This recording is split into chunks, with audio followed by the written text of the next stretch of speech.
नवरात्रीच्या सगळ्यांना शुभेच्छा। आणि आज नवरात्रीला मला फराळीचं आलेलं आहे, माझ्या मुलांनी सुनेने पाठवलं आहे। आणि काय पाठवलं आहे ते आता तुम्हाला मी दाखवते बघा। आज काय आलं आहे माझ्याकडे नवरात्रीचं फराळीचं, हे बघा मला काय काय पाठवलेलं आहे बघा। फराळीचं सगळं चिवडा आहे उपासाचा, हां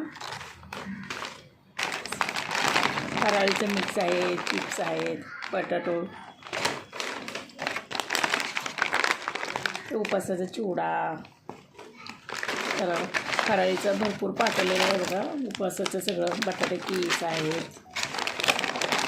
चिप्स आहेत बटाट्याचे, त्याच्यामध्ये केळी आहेत, आणि देवीला वाहण्यासाठी फुलं आलेली आहेत, आणि ह्याच्यामध्ये मोसंबी आहेत, आणि ह्याच्यामध्ये ॲप्पल आहेत, हे बघा ॲप्पल आहेत, हे केळाचे वेफर्स आहेत, ते साबुदाणा आहे, आणि बघा भरपूर म्हणजे भरपूर फराळीचं उपवासाचं सगळं आलेलं आहे आपल्याला, हे बघा। तर तुम्हाला कसं वाटला व्हिडिओ फराळीचं, तुम्हाला आवडला का? तुम्ही पण या फराळ करायला। चला बाय।